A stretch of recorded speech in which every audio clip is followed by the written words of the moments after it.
Today we're going to tackle an Autodesk program that most of you might have to use, Autodesk Desktop Connector. So what I like to do for all my Intune installs is just download the latest version.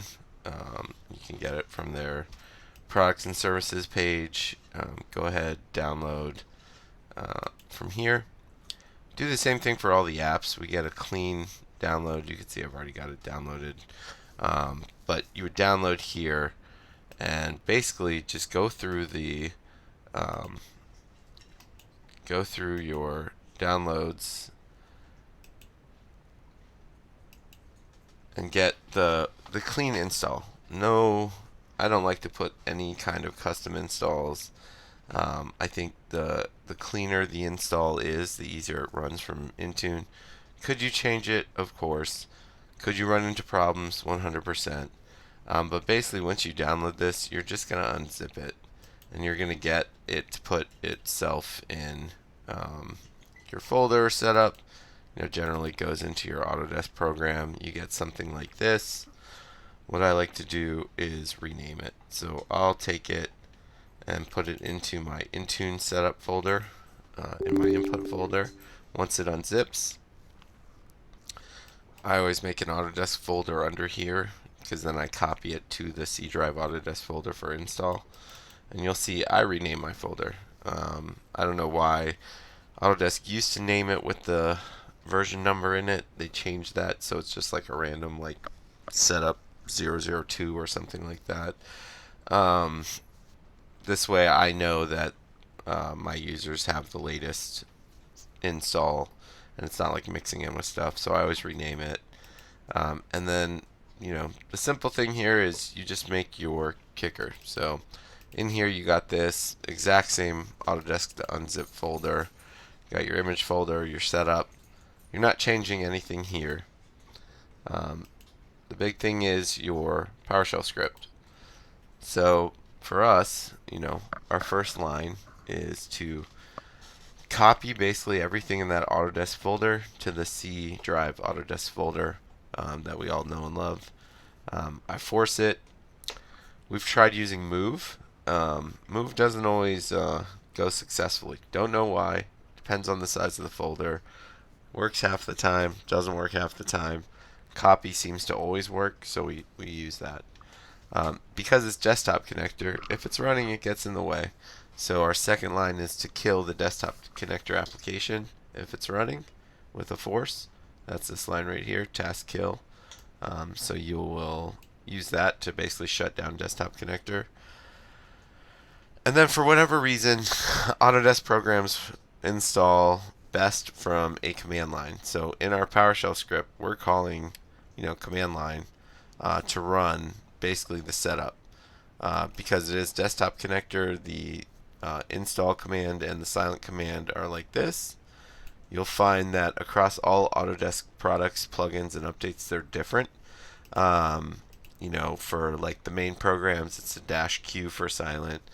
For some others, you have to do like an unattended install. So you'll see that as you kind of step through this. But once you have your input folder set up for Desktop Connector with this up, you just go through and make your package. So, if I was here in my folder, I would call the Intune app. I would specify my input folder, and then for my setup file, it's your PowerShell script.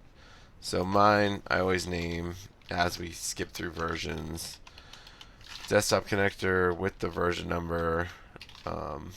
Depending on the version of PowerShell you have installed on your machine, you can actually use like the tab to fill out the name. Some versions do it, some don't. I think 7 will pull the name in if you start typing it fully. And then we call our output folder. Mine already exists because I've already made this and deployed it. Do I want to delete it? Sure. It'll just recreate it. And then we never specify the catalog folder. Could you, if you want to get into that level of detail, but you really don't have to. So basically what this will do is package it up. We then will upload it to our Intune. You can see we have pretty much all the Autodesk programs here, and we'll step through a lot more of these later. But for Desktop Connector, once that's packaged up, you'll see we have pending installs as people start to get theirs installed. But if you go into like the properties here, you'll see what you can set up. If this is something that's ever changing, as you update it, you come into your app, hit edit. We always put the release notes in the description. You click here to upload your file. You type in your version. We have all this typed in. We grabbed an icon. The big thing here is to know kind of calling your install command. So we're setting PowerShell to bypass the execution policy, running our install file that's in there. It's going to move it to the C Autodesk folder, run the install from there. We grab the uninstall line from our registry key, which is the same thing we use for detection rules, so you'll see that. Requirements, the only requirement for us is it's 64-bit. We pick some random version of Windows 10 just so it simplifies it. Your detection mode, we use the uninstall registry key for Desktop Connector, so you'll find that in your registry. You can go search for it or simply find it. We always use the display version because that's what changes with each version, and you put in the version you have, and then you're kind of off to the races. Go ahead and save it.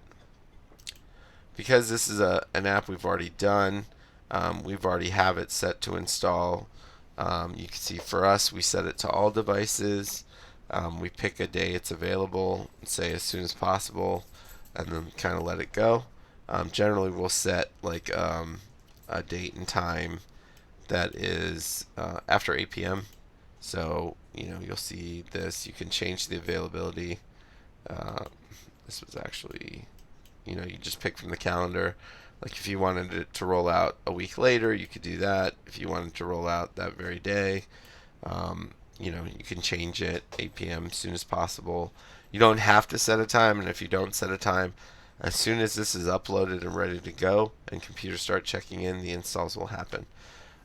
Because it is Desktop Connector, a lot of times users won't even notice it closing and reinstalling. Some of that will very much depend on if you are going between versions. Like version 15 to 16 was a big change and that caused some issues. Most of the 16 to different versions of 16 are pretty clean, so you won't run into anything there. And that's it. Then after a while, once it kind of goes up, you'll also find it in Company Portal. Users can install it there. If anybody has an issue, you can send them there to run the install. And because we have it set to automatic for machines, if somebody was offline for like a week for vacation, when they come back, it would automatically detect it's not there and install. So that's all there is to it.